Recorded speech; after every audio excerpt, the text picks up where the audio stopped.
Prosecutor actually বলেছে আমি উঠে গিয়েছিলাম, আমার 3টা পিটিশন ছিল, তিনটা পিটিশনের কথা আমি মেনশন করতে যে ক্যাপ্টেন রেকর্ড এটা পরে শোনা হবে না। তখন আমি বলেছি যে মাননীয় চিফ প্রসিকিউটর সাহেব কিছু নতুন কথা এনেছে, সেটা আমি বলি। যেমন তিনি বলেছে যে আমরা কি আননেসেসারি ডিলে করতেছি মামলাটা, তখন আমি বলেছি এটা আপত্তিজনক। তিনি যদি বলে যে আননেসেসারি আমরা ডিলে করতেছি, কারেক্ট। আপনারা যারা দেখেছেন আমি 7 volumes of book and I said that আমি রিপ্রেজেন্ট করি 7জন ক্লায়েন্ট। তারপরে আমি নিজে একটু আনওয়েল আছি, এবং এই ভলিউম অফ পেপার্স এগুলো আমার পড়তে হবে। এবং ব্যারিস্টার আরমান সাহেব যিনি কমপ্লেনেন্ট, তিনি একটা বই লিখেছেন, সেই বইটাও মাননীয় প্রসিকিউটর কোর্টে জমা দিয়েছে, আমার সেটাও করতে হবে। আমি এক্সপ্লেন করেছি যে বইটা আমি প্রসিকিউশন ম্যাটেরিয়াল আমি 25শে নভেম্বরে পেয়েছি, আমি এগুলো পড়তে পারি না, বিকজ আমার 2টা হিয়ারিং ছিল, আমার প্রিপারেশন নিতে হয়েছে, I had to do lot of study. এবং সেই ক্ষেত্রে আমার যদি আজকে থেকেও আমি পড়ি এই 7 ভলিউমস অফ প্রসিকিউশন ম্যাটেরিয়ালস, তাহলে আমি সেটা শেষ করতে পারবো না, কোনো হিউম্যানলি ইটস নট পসিবল। তারপরে আমারও এইজ হয়েছে, আমি বলেছি মাননীয় আদালতকে আমার এইজ হয়েছে, এবং আমার মেডিকেল কিছু কন্ডিশন আছে, তাহলে সেই ক্ষেত্রেও আমার একটু সময় বেশি লাগতে পারে, এটা আমি বলেছি আদালতকে। বলার পরে আদালত শুনেছে, আমি ডকুমেন্ট দিতে চাইছি, বলছে আমি আপনার কথা বিশ্বাস করি। তো যাই হোক, আমার বিশ্বাস সব মিলিয়ে তিনি 4 সপ্তাহ সময় দিয়েছে, আমি ডিসপিউট করি না। আমি বলেছি, কোশ্চেনটা হলো তিনি বলেছে, ওই যে বললাম, তিনি বলেছেন, চিফ প্রসিকিউটর সাহেব বলেছেন যে তিনি আননেসেসারি ডিলে করতেছে। তখন আমি বলেছি তো আপনিও তো তাড়াহুড়া করছেন, 2টার মাঝখানে আসতে হবে, রিজনেবল। তিনি বলেছে 21 দিনের কথা, আমি বলছি অ্যাটলিস্ট 21 দিন বলা আছে, অ্যাটলিস্ট 21 দিন মানে এর বেশি দেওয়া যাবে। তারপরে আমি বলেছি সেকশন 17E-তে বলা আছে এডুকেট টাইমটা তো এডুকেট টাইম দিতে হবে টু ফ্যাসিলিটেট মি। আমি যে প্লেস অফ অকারেন্স ভিজিট করতে চেয়েছি, আমার তো প্লেস অফ অকারেন্সটা তো আমার ভিজিট করে দেখতে হবে যে চার্জশিটে এই প্লেস অফ অকারেন্স so-called কি বলে এটা TFI cell, that means the LS TFI cell, তো সেটা আমার দেখতে হবে। তারা যে মেজারমেন্ট দিয়েছে সেটা আমার ডিসপিউট করতে হবে, সেটা আমার কন্ট্রাডিক্ট করতে হবে, সেটা আমার ওভারঅল করাইতে হবে। সেই জন্য I need extreme reasonable time. আমি হ্যাপি যে আমি আদালতকে মাননীয় ট্রাইব্যুনালকে সব বলতে পেরেছি।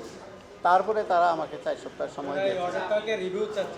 আমি রিভিউটা চেয়েছি এই অর্ডারের এগেনস্টে, বিকজ আমি আগে যে ডিসচার্জ পিটিশন করেছিলাম, সেই ডিসচার্জ পিটিশনটা আমি মনে হয়েছে যে আরও একটু কথা বলার আছে, আমি আরও ফার্দার স্টাডি করে কিছু পয়েন্ট আছে না। অর্ডার পাওয়ার পরে আমি বুঝতে পারবো, অর্ডারটা তোমরা এখনও পাইনি। না, আমি বলেছি বয়স সিনিয়র, মানে আমি ওই সিনিয়র বলি না, আমি বলেছি আমার বয়সের রেসপেক্টটাও তো করতে হবে, এটা নিয়ম, respect your elder brother. Military তো একটা কথা আছে, I come from military, you might be knowing, I am an air force officer, I retired in 2005, voluntary retirement. So I am extremely acquainted with the etiquette, manners and courtesy. সেটা আমাদের মিলিটারিতে বলা আছে, যখন আমরা চাকরি করতাম, যে তোমরা একটা জেসিউ বয়স অনেক বড়, তোমরা কয়েক young, but you respect your elder brothers, তাদের বয়সের সম্মানটা তাকে দিতে হবে, এইভাবে আমরা ট্রেন। সেই কথাটাই আমি বলেছি, তো তিনি তো আমাকে বয়সের রেসপেক্টটা করবেন। এইটা তো আমি অ্যাকচুয়ালি এই কোশ্চেনের অ্যান্সারটা আমি দিতে পারবো না, এটা তো ম্যাটার অফ অ্যাডজুডিকেশন।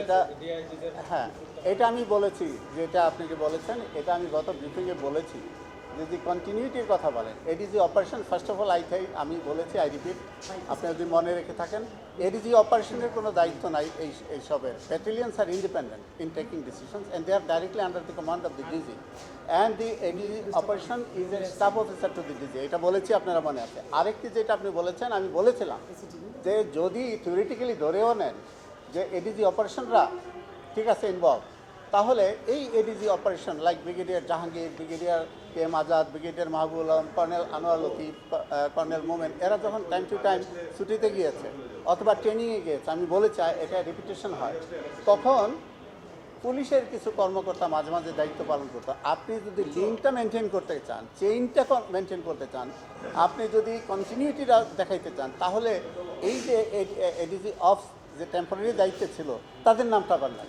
কন্টিনিউটি আপনি মিসিং লিঙ্ক তো। ঠিক আছে, এইটা আমি বলেছি। একটা কথা বলে শেষ করে দিই, এই প্রশ্নের উত্তরটা তো পরিষ্কার যে who brought by the prosecution for tribe, আমরা সেখান থেকে কথা বলতে পারি। আচ্ছা, আরেকটি কথা আমি বলি আপনাকে, how does RAB function. I being from air force background, আমি আপনাদেরকে বলি, এটা জনমনে একটা বিভ্রান্তি থাকতেও পারে, যদি থেকে থাকে একাডেমিক পারপাসে আমি বলছি। এই যে আর্মি অফিসারগুলো র্যাবে যায়, এটাকে বলে ইয়ারি, এক্সট্রা রেজিমেন্টাল এমপ্লয়মেন্ট। বিকজ এই র্যাবের 44% যায় আর্ম ফোর্সেস ডিভিশন থেকে, আর্মি থেকে 44% যায় পুলিশ থেকে। It is a police dominating force. আচ্ছা, এবং একটা সময় ছিল যে ব্যাটালিয়নগুলো ম্যাক্সিমাম কমান্ডেড বাই পুলিশ।